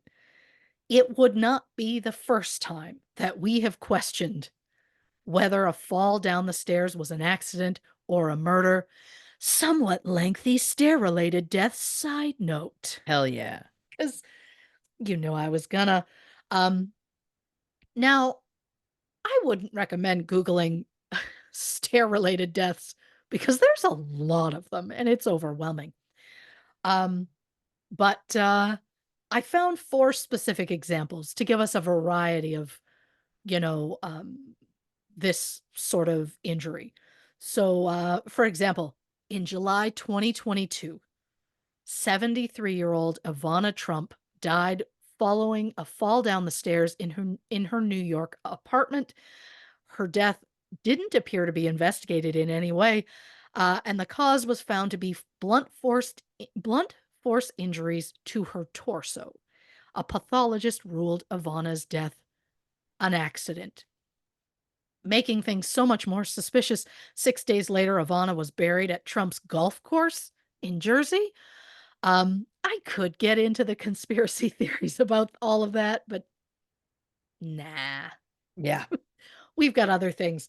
My point is just, I mean, I think there was also something about like there was a teacup found like spilled by her body, but it's like, are we telling me she fell down the stairs with that teacup and didn't spill anything till she got to the bottom? I thought that it was full and it was sitting at the top of the stairs, but I also haven't read about this in a long time. It's been a beat, and again, um, we don't have the time, so I was letting it go, but also there's just so much. Again, it wasn't investigated at all. Yeah, it's They were weird. like, "She fell down the stairs." Oh, darn, that happens. All Yeah. right, well, Yeah, that's it like does feel yeah. like the blunt force trauma to her torso. That was it. Is that what happens when you fall down the stairs? Again, I said I wasn't getting into it, but I'm Yeah, also yeah, like, yeah, yeah, yeah. you know what I mean? Like I'm dying to get into it, but Of it's fine. course. It's fine. So I told you I was bringing you more cases. Case number two. We're headed to Canada because that feels right. Mhm. In February 1989, 36-year-old Janice Johnson was found unconscious at the bottom of a staircase in her home in Nova Scotia. Oh! A neighbor discovered Janice in the basement, lying in a large pool of blood, gasping for breath. Janice was taken to the hospital where she was pronounced dead. According to the autopsy, Janice's fall was an accident. 5 months later, police reopened Janice's case after rumors surfaced in town that Janice's husband, Clayton, may have been responsible. The rumors stemmed from the fact that just prior to Janice's death, Clayton had taken out a life insurance policy on his wife. And then there's the fact that less than 5 months after his wife's death, Clayton started seeing a woman named Tina. Mm, Clayton was 43 at the time, Tina was 22. here we go. Police could not find any evidence that Clayton and Tina had any sort of romantic relationship prior to Janice's death. Clayton said he only reached out to Tina because he needed help while grieving. So then I'm like, how did you know her to begin with? Yeah. Anyhow, uh, Clayton and Tina got married in June 1990, 16 months after his wife's death. Police re interviewed family friends, specifically the two people who went to the house and cleaned up the blood before the children would see it. Um, well, one of those people was now saying that there was widespread blood spatter, which had not been previously mentioned. So then I'm like, Nobody took photos of the crime scene? Now we're just trusting somebody's memory of the crime? Why is anybody cleaning up blood and then the police going like, "As you were." Right, like, I mean, this was the late '80s, so Right. a whole other time, I guess. Well, a forensic pathologist was told about the blood spatter, and from that alone, they concluded, well, Janice was probably murdered. Again, none of this feels legal. Clayton was arrested in April 1992 and charged with first-degree murder. A year later, Clayton was found guilty of Janice's murder and sentenced to life in prison. After his conviction, he and Tina got divorced. So Clayton's daughters were raised by family. Clayton maintained his innocence, saying he purchased life insurance policies for both him and Janice after a union rep recommended it. Clayton was a teacher who worked part time in construction. They were like, the construction could be dangerous for the sake of your family. You should both get one. And they did. So a little less suspicious, I suppose. He tried to appeal multiple times, but both the Nova Scotia Court of Appeal and the Supreme Court of Canada refused to hear his case. In 1998, the Association in the Defense of the Wrongly Convicted submitted an appeal on Clayton's behalf, and thanks to the testimony of multiple pathologists who concluded that Janice's death was a freak accident, Clayton was released in September 1998 after serving 5 years for a crime he says he did not commit. His conviction was officially overturned and a new trial was ordered, but for whatever reason, the new trial just never happened and we all just moved on. Clayton filed a lawsuit against the Nova Scotia government for damages for his wrongful imprisonment, and he was awarded 2.5 million in compensation. Case number 3 involves 45-year-old Suzanne Sills, who was found unresponsive at the bottom of the stairs in her California home in November 2016. Her husband Eric said he heard a noise in the night, didn't bother to investigate. Next morning came out, found her at the bottom of the stairs and went, "Oh no, what have I done?" Um, it was initially believed that Suzanne was the victim of an accidental fall, but police noticed bloodstains and hair on a curtain and baseboard in Eric and Suzanne's bedroom, and Mhm. Suzanne's autopsy showed multiple injuries, including defensive wounds on her arms and a ligature mark on her neck. Eric also had a fresh looking laceration on his head, which he thought he covertly hid it because he wore a beanie or a toque. In California. Well, Yeah. for whatever reason, it took about a year to determine Suzanne's cause of death, which was ruled a homicide. Eric was arrested on suspicion of murder in April 2019 and eventually convicted of second-degree murder and sentenced to 15 years to life. And finally, probably the most well-known case in this lengthy side note, in December 2001, 48-year-old Kathleen Peterson was found unconscious at the bottom of the staircase in her home in North Carolina. Her husband, Michael, claimed he had gone outside to turn off some lights, and when he came back in, he found Kathleen. However, dried blood on Kathleen's head made investigators believe Kathleen had been dead longer than Michael claimed.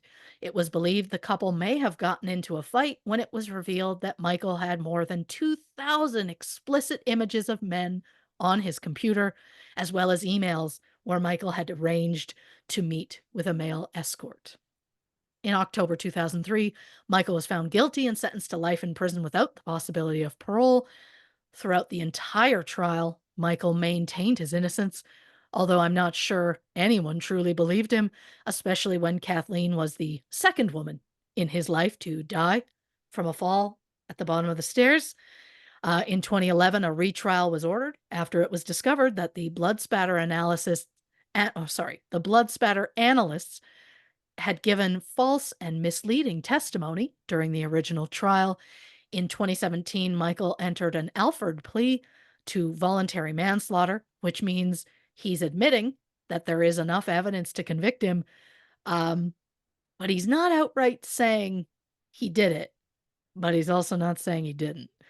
Michael Peterson was resentenced to the maximum 86 weeks, and with credit for time served, he was released. For more information on that particular case, check out episode 31, The Staircase. And if that sounds like a long time ago, that's because it was April 2021, to be exact. Somehow that feels like both a lifetime ago and yesterday, all at the same time. It does. Ah, but the whole point of this long winded side note is that we see a lot of falls down the stairs, some of which are truly accidents, others which turn out to be homicide. In the case of Amanda Antoni, it might be easy to just say it was an accident, but we're still left with so many questions. If she fell down the stairs, how did the basket of laundry at the top of the stairs remain undisturbed? What are the odds that Amanda hit the piggy bank so hard that it would break, but yet it didn't fall off the ledge or knock off anything around it? How did Amanda hit the piggy bank hard enough to potentially cause a divot in the wall behind it? And yet the rest of the wall was unharmed. The handrail right below the piggy bank wasn't even affected, neither was the pile of stuff on the ledge to the right of the piggy bank. As a kid, I was shoved by a sibling towards a wall, and I fell back, and half my ass went through the drywall. Is that embarrassing to admit out loud? Of course it is. I'm just saying, any force towards drywall could have made a mark, but the only thing affected was that damn piggy bank, which feels so strange. But if it was murder, how did the killer get out of that basement without a single footprint or fingerprint or without trailing blood up the stairs? And why would they attack her with a piggy bank when there was a utility knife right there? Again, there are just so many questions that I just don't think we'll ever get answers for. So it's no surprise that as of this record, Amanda Antoni's case is currently inactive and her manner of death is still listed as undetermined. Reporting for True Crime and Cocktails, I'm Christy Oxborrow. Oh, what a ride. Yeah. Listen, let's take a quick break, hit the can, grab another drink, and we'll be right back with our thoughts, theories, all of the above on this episode of True Crime and Cocktails. All right, clap two on three. 1, 2, 3. Welcome back to this episode of True Crime and Cocktails. We're, of course, discussing Unsolved Mysteries, Body in the Basement. Many thoughts here. First, I just wrote down a city named Carstairs. How's that spelled? Just exactly how it sounds. No shit. Car and stairs all together. Yeah. Never thought of that as a thing. We pointed it out on the way and I thought nothing of it. And then I went through this and I was like, no shit. Just Carstairs here again. Um, okay. I think one of the things that's very interesting is, look, I hear you that it's like, if she was murdered, how was this person not in the basement with her? But it is also possible that someone hit her up top, she fell down the stairs, and then the person was like, I'm going to sneak. See you later. Sure. That is possible, right? The pieces that don't make sense, I agree with you, are like, why was the piggy bank the potential murder weapon versus the knife? Now, the only thing I'll speak to there is that it's like, if this was not planned, if this was heat of the moment, Sure. it is, in my opinion, it is easier to hit somebody than it is to stab somebody. Oh, sure. It's easier to shove somebody than it is to stab somebody. Yeah. So it doesn't necessarily rule out to me that this couldn't have still been a homicide. But also, again, the fact that there was like no fingerprints on the piggy bank is also weird. So then it's like, was the person just, is it possible she was just shoved somehow and then again accidentally hit her head somehow on the piggy bank and then toppled down the stairs? that to me, it does feel miraculous that after that kind of fall with that kind of head trauma, that she would be able to stand back up, because we know that that's true Yes. because of the footprints. So I realize I've just said a lot and I've got no follow up. So I'll just go back to the notes real quick. I it just again it confounds me. So all right. He said he heard the dog barking on the phone at 7:06. The neighbors have said they heard a dog barking around that same time. Yes. So to me, it's like, look, if we know anything, if you've listened to this podcast for any amount of time, sometimes dogs in my house can just bark for no reason. But we Officer. also, Officer Bean, but we also know that Bean has an innate and an acute awareness when someone is coming in that door before they've even knocked or rung the doorbell. She always Yep. perks up. She knows someone's coming. So to me, the dog barking, especially when there was also this report that it's like someone was seen running out there. It's possible the dog just sensed someone was around. I'm Absolutely. going to now give you a wild theory. Can't wait. We know that there was no signs of any sort of forced entry into the home. There Correct. is the possibility somebody could have gotten in through the back door. There is the possibility also that someone came to the front door and she opened it. Now, Sure. who would she let in this? I know that they said there was no sign of anybody being in the house. I'm going on a wild theory. So, who would she open the door to and let into the home? Probably only somebody she knows. Right. Now, or the person could have a key. Sure. I don't think that his sister would have a key. It sounds like the relationship was quite volatile, so that doesn't necessarily make any sense to me.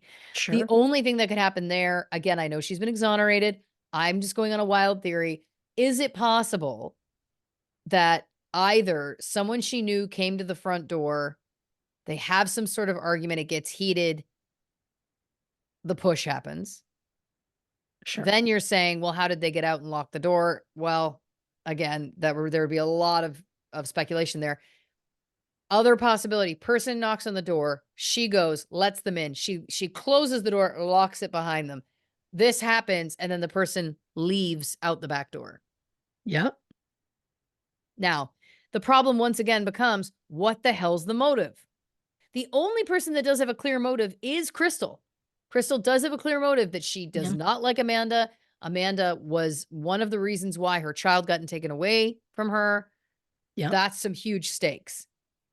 There's also the possibility in this wild theory that I recognize I've set up as a wild theory and has not come into fruition as even a theory yet. There is also a possibility,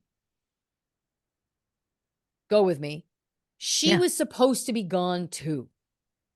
Is it possible somebody had the information that the house was going to be empty and did go in through the back door thinking there would be nobody there to rob it? Finds a person, is not interested in killing anybody, assaulting anybody, Sure. wanted to just steal. In this moment, panics, shoves her out of the way, runs out, and of course, she falls down the stairs. I understand that again, in this theory, the police have said no one else was in that house. Do I think it's possible still that someone else could have been? I do. Sure. In the grand scheme of anything being possible. Yeah. Again, like this is kind of the best angle I can give you for the dining room, but like look at that little like this square Yeah, that's just so open and the piggy bank is literally like right there but you just can't see it. right, So if the dining room's over here, it's so possible she could have just gone off right. that ledge because it's just this wide opening to me. I would be terrified if I had that in my house. Right? And Yeah, again, like for them to be like, well, it's to code because there's this wall over here has a banister on it. And I was like, it feels like a death trap. it just Literally. feels like just some sort of small partial wall there. Because It it's also possible, yes, it's also possible that the dog barking frightened her. It's also Yeah. possible if she had been smoking marijuana that she felt paranoid. Yep. So it's also possible that she got up like in a kind of, heightened state and then, like we're saying, trips and falls. That's also possible. I guess for 100%. me, I understand that we've corroborated that Crystal did not do it. However, is it possible because they were traveling to finalize papers after the father's death? Okay. Is it possible that Crystal knew about that? We don't know how much she's involved in the family's life, and it sounds like she's not at all. So again, I know I'm really reaching here, but is it possible that the mom, for example, had told Crystal, "Yes, Lee and Amanda are coming to town this weekend." Is it possible that Crystal could have had that information? Oh, Is yeah, my point. easily. And so is it possible again, she's like, "You've stolen from me. I'm going to steal from you." Sure. Perhaps has some inkling that maybe that back door is open. Is it possible the barking happened in the moment? This person's in the house, sees Amanda, panics, shoves her to get out of the way, and then the running was the person fleeing from this situation. Like, is Oh, that possible? 100%. 100%. And again, we're talking like the dog was a black lab. So we're not talking a small dog here. Right, So that dog barking could have absolutely been something that would have startled anybody. right. I guess for me, and I know it's like it feels impossible that someone could have come in, been responsible for her death and left, and there's not any forensics. Like, I understand that that feels highly unlikely, that there would have been a shoe print or a fiber or a hair or something. Sure. Something moved, whatever. I guess I just I it's October 2015, Calgary. I mean, there could be snow. I'm assuming that there wasn't. That's Yeah, it another didn't thing, right? say. Yeah. Because if there was snow, then absolutely if someone came in that house, you would think Oh, there yeah. would be Footprints of some sort. footprints. Right.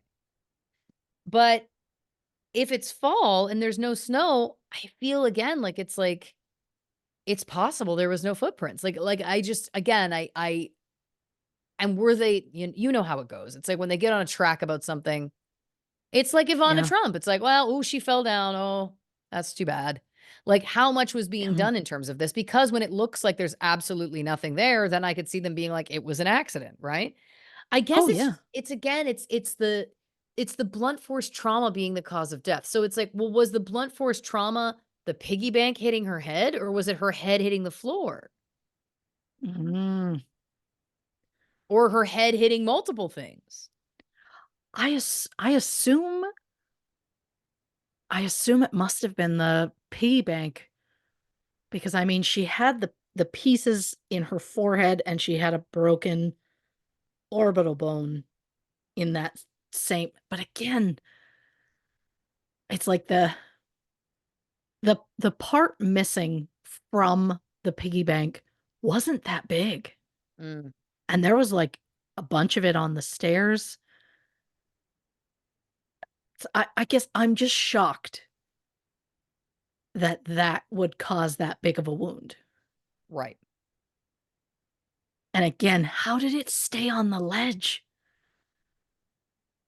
Like that to me, like, Well, it feels like if she went over, and dear listeners, please try and look up this photo because it is very confusing to explain. But if she went over the like open area, yes, like not down the stairs, but like somehow right. sailed over the open area Yes. and with enough force somehow, again, I don't know how hard you'd have to trip, but somehow hits her head on that ledge on the piggy bank and then tumbles down the stairs to the basement. Then my question is, what are the like physics of how her body would have to have been launched? It Yeah. doesn't make sense. Again, I mean, I'll post that photo and I'll post this one as well, but this is one just to show just how much other stuff was on that ledge. And yet Right. only And how that was piggy bank. the home hardware bag there and the laundry bin and, like, how was that not disturbed? It has to feel like she went off this thing right into that, but then Yeah. didn't knock over any of that? Like, there's so much stuff on And how that is the shelf. banister not, like, ripped down? Like, you would have thought that if she went forward, over, Yep. hits her head, then she would be, you would think, grabbing for anything. Oh, 100%. Like, I've had a child hang off a banister just for fun and pop it out of the wall. Yeah. So an adult, reaching for anything to stop themselves from falling in the moment easily could have done something, but it just feels like the banister wasn't touched. So then it just again, like, I watched the episode and I was like, "God, yeah, I mean, it unfortunately does look like a fall." I'm just like, the piggy bank is what throws me. It doesn't make any sense. The Well, placement of it. it also doesn't make sense to me that she would fall forward Yeah, off of that little ledge thing. yeah, Like,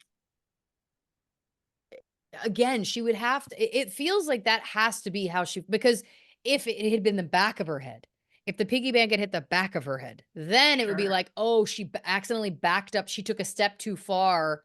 Whoa." sure. Goes back over, hits that, and then tumbles down.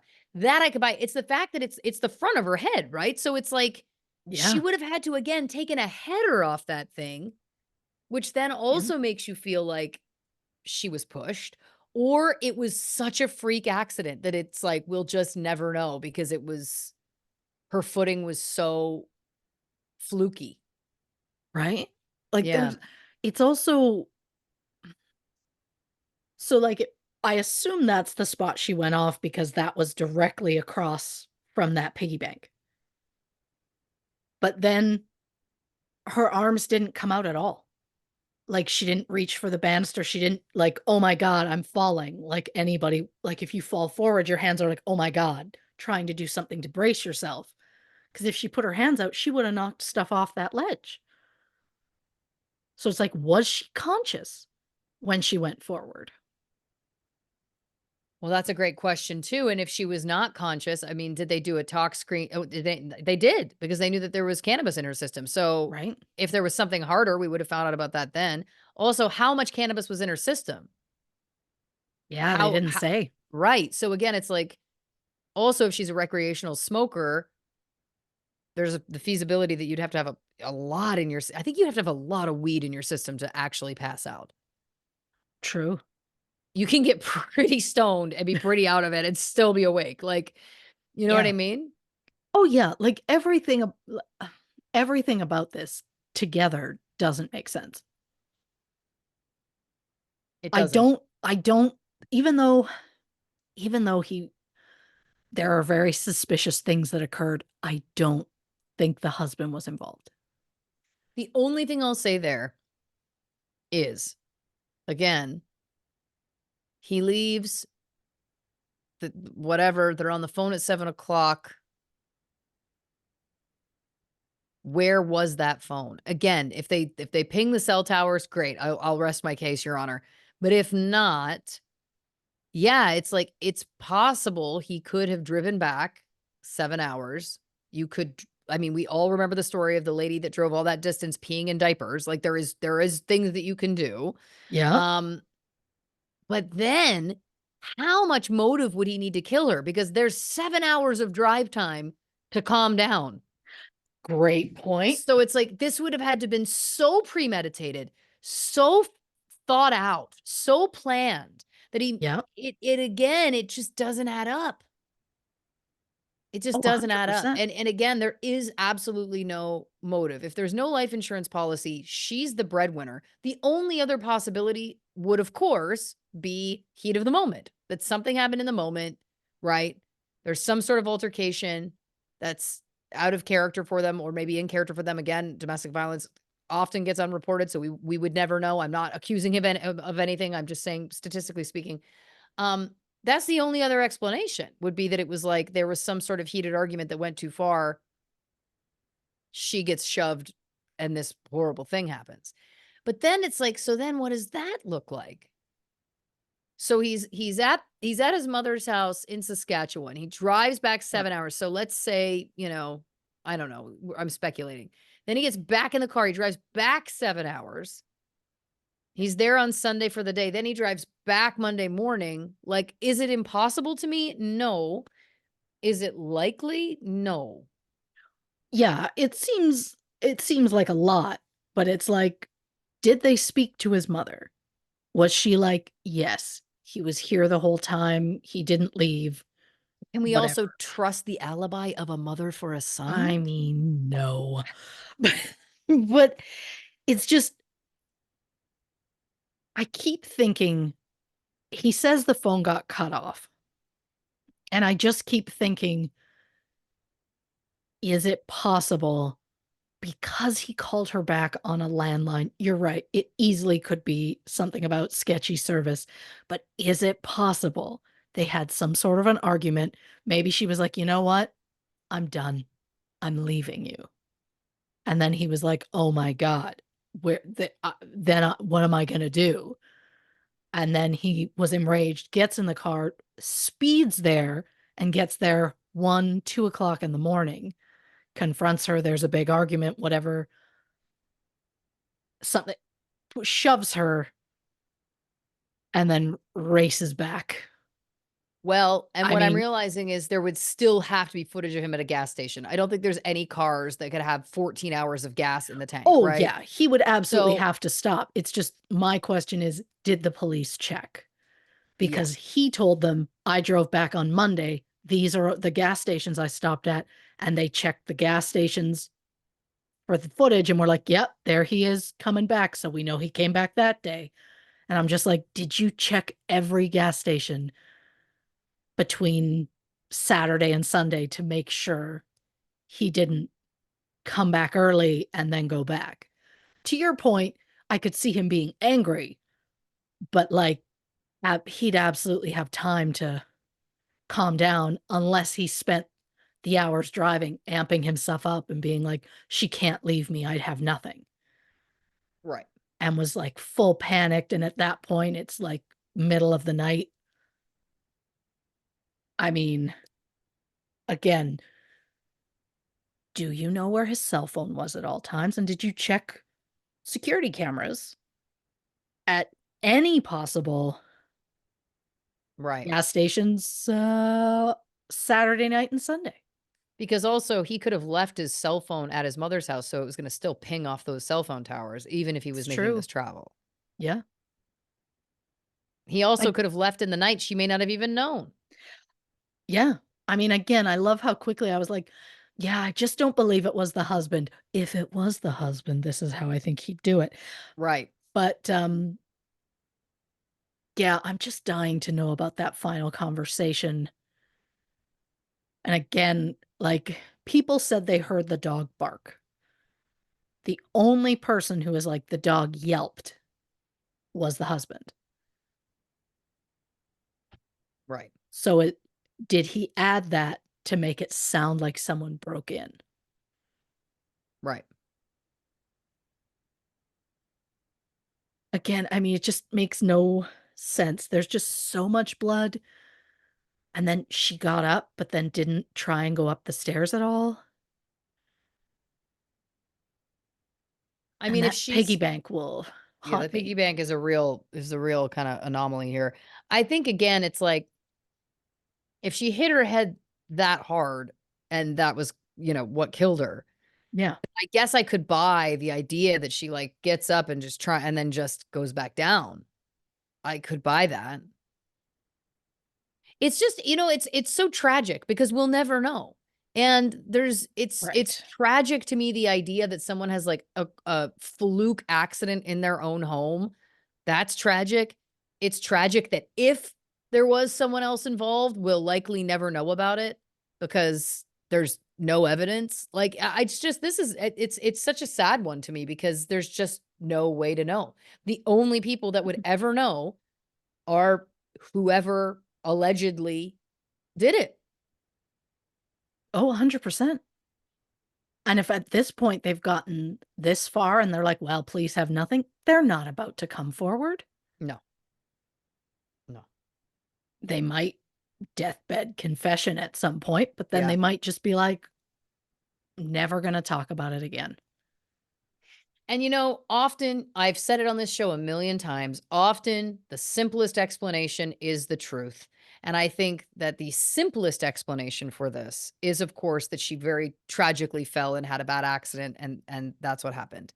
I Sure. think the anomaly of the crime scene with the piggy bank, nothing else being disturbed, that to me is what makes it that's what makes it an Unsolved Mysteries episode to me, is that it's like, yes, it Yeah. looks like it was probably, or it could have just been a very tragic accident, but those pieces of it just don't add up, you know? Oh, yeah. Again, I went into this going, oh, yeah, this was an accident. And then I was like, but then there's that piggy bank. And God, even that doesn't make sense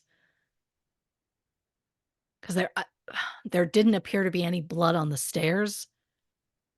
So it's Which like is also wild. you would think there'd be at least blood from her going down the stairs. Right. But yeah, again, that piggy bank is gonna haunt me because again, how did she hit it so hard that that happened, but it didn't like smash the entire thing and it didn't knock it off the ledge. This is the question that I have. What the physics of it just don't add up. But Yeah, also, it's also like there's no other explanation. The dust wasn't disturbed on it, so it doesn't feel like someone picked it up and then used it as a weapon. It's yeah, just it feels implausible that she would hit one thing only and it would be that, when there's so much stuff there. right? Yeah. It just feels insane. Like it just doesn't Unless make any sense. unless the other stuff was placed there after she had already fallen to make it look like I don't know what. But then again, we're getting into like a mastermind level that that feels like, Yeah, who is this mastermind and why? That's the thing that starts to not add up. Like, what again is the motive? The only strong motive is Crystal. That's it. No one. It's not like this woman yeah. was swimming in cash. So, what other motives do we have? Jilted other ex lover or other lover, pissed off husband or sister that feels that this woman is responsible for her losing her child. That's pretty much it. Oh, yeah, like, it's and just none of it makes sense. Like, I also assume that the police confirmed with Lee that that piggy bank was always there. Mm. Like, and that stuff that he's like, "Yes, that stuff what like, this is how it was." But again, the only person that would know that is him. So this goes back to our original, that it's like, we're not accusing him of anything, but Right, well, I mean, again, I just have so many questions. Like, it's that what threw me the most, I mean, and I'm not gonna say the piggy bank or the blood, because I already have many, many times. Um, it's just the diary entry that Amanda wrote where she said that Crystal blamed Amanda for Lee not seeing his daughter. And I'm just like, did she just miswrite his? Did she mean to write her? Like as in Lee doesn't get to see his niece? right. Is that what she meant? Or is there a child? Or, like, did he have a child before he met Amanda? And that child is just never mentioned. I get that that has nothing to do with this, but I can't learn something and be like, well, that's they never mention it Well, then ever, he would have an ex-partner, an ex-mother of his child. So right? I would hope that they would mention, they don't need to mention like details about the child, but like if there was a past partner that he has a child with, then it feels like it's worth mentioning that much to then say, does that person have a motive to kill Amanda? Right. Not that I'm saying all ex-wives or all ex-babies' mamas wanna kill their ex's new person, I'm not saying that. Sure. And also she wasn't a new person, let's also keep that in mind, they've been together for 10 years at this point. So Yeah. it feels implausible that if it was that situation, that there would even be a motive there, unless it felt like this had been, like, ongoing Sure. for all of those 10 years, but then again, we come back to, like, why that night? They weren't supposed to be there. Who would know that she was there, but he wasn't? Like, there's so much that just does not add up. Oh, 100%. Listen, Christy Oxborough, fantastic work as always. Like I said, so happy to go back to our roots. What a joy. And of course, the thought that I had to mention that I mentioned, I believe in the staircase episode is Drew Peterson, Scott Peterson, Michael Peterson. Who are the Peterson men killing their wives? It's Oh, it's wild. I get that Peterson is probably a common Of name, but course. in this world, Yeah. this feels like, what are the odds? It's Like, always been wild to me. yeah. But we thank you, dear listeners, for joining us on this wild journey. If you haven't already, give us a follow on the socials on Instagram, Facebook, and YouTube at True Crime and Cocktails, on Twitter at Not Detectives. And if you haven't already, give us a check out over on Patreon there, patreon.com/True Crime and Cocktails. We have lots of bonus content over there every month, and it's a whole heck of a lot of fun. And of course, the only place for official True Crime and Cocktails merch is, of course, truecrewmerch.com. So check that out again if you're interested. Christy, do you want to tell the people about next week's episode? On the next True Crime and Cocktails, Johnny Stompanato. Now, is this mob related? Oh, funny enough, I don't actually think it is. Oh, why should you know what? Shame on me. My apologies. Well, but I can't say it's not because Okay. that sounds mob like. Well, It was basically it was the July patrons poll pick. The pick was something relating to like an actor, mm, and Johnny Stompanato had a relationship with actress Lana Turner. And that's interesting. how that whole thing came about. That's I just how did a quick the Google. leak. First sentence. John Stompanato was a United States Marine and gangster. We've heard all we need to know. We've heard There it all is. we need to know. I feel better because I suddenly, Stompanato was all we needed to hear, I think. yeah, but I also felt like I was like, oh my gosh, am I being stereotypical? That's not right. Anyway, point is, instincts were correct. So Yeah, yeah. thank you It very also makes much. sense that I would gravitate to something with gangsters in it. Well, Cookies is alive and well. She is. Um, Christy, do you want to say goodnight to the people? Good night, Tom Wilson. Yeah, good night, Biff.